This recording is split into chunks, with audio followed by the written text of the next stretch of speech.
اعوذ باللہ من الشیطان الرجیم بسم اللہ الرحمن الرحیم السلام علیکم ورحمۃ اللہ وبرکاتہ۔ جماعت دہم کے طلبہ و طالبات کو اردو کی آن لائن کلاس میں خوش آمدید۔ اس امید کے ساتھ کہ آپ لوگ خیریت سے ہوں گے اور خوش بھی ہوں گے کہ آپ لوگوں کا سلیبس جو ہے وہ کم کر دیا گیا ہے۔ اب امید ہے کہ آپ لوگ مزید اچھی تیاری کریں گے۔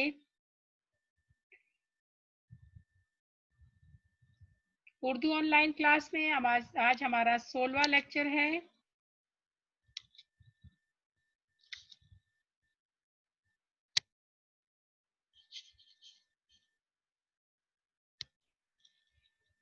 آج ہم جس مصنف کے بارے میں پڑھیں گے ان کا نام ہے مولوی عبدالحق۔ مولوی عبدالحق 1872 میں یعنی 1872 میں پیدا ہوئے اور 1961 یعنی 1961 میں ان کی وفات ہوئی۔ مولوی عبدالحق ضلع میرٹھ پور کے ایک گاؤں ہارپور میں پیدا ہوئے۔ ابتدائی تعلیم فیروز پور میں حاصل کی اور مزید تعلیم کے لیے ایم اے او کالج علی گڑھ میں داخلہ لیا۔ یہاں وہ پروفیسر آرلینڈ اور مولانا شبلی کے شاگرد اور مولانا ظفر علی خان کے ہم جماعت رہے۔ 1894 میں بی اے کر کے حیدرآباد دکن چلے گئے۔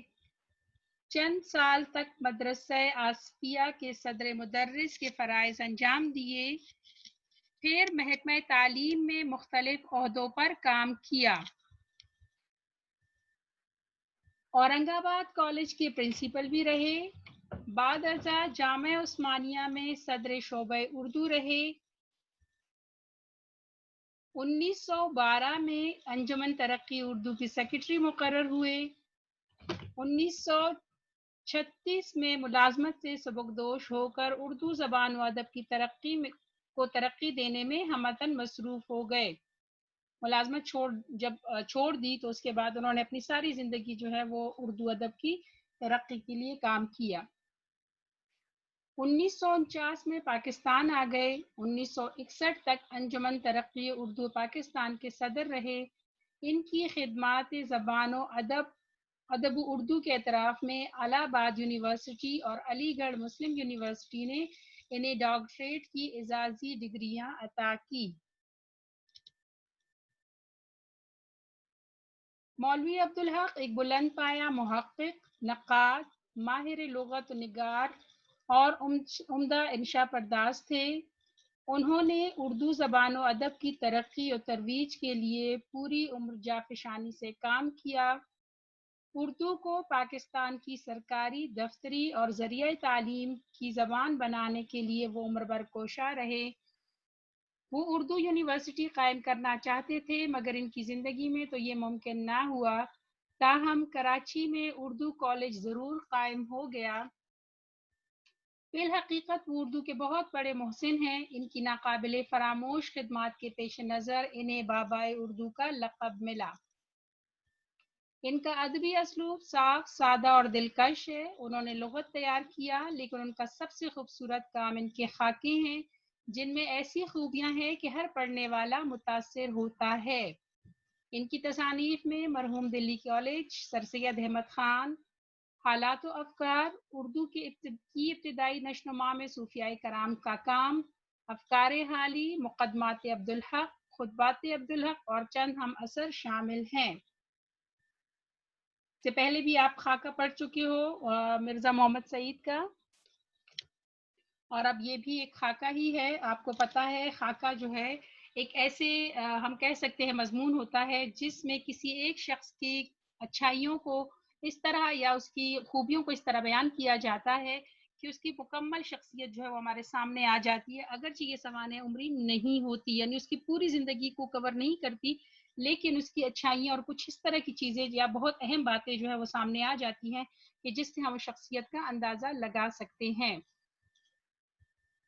یہاں پر بھی مولوی عبدالحق نے جس کا خاکہ لکھا ہے وہ ایک مالی تھا، پیشے کے اعتبار سے، ذات کے اعتبار سے وہ ہندو تھا، اور وہ بھی جیسے کہ آپ کو پتہ ہے ہندو ذات پات میں بٹے ہوئے تھے، تو وہ بھی نیچ ذات کا ہندو، لیکن اس کو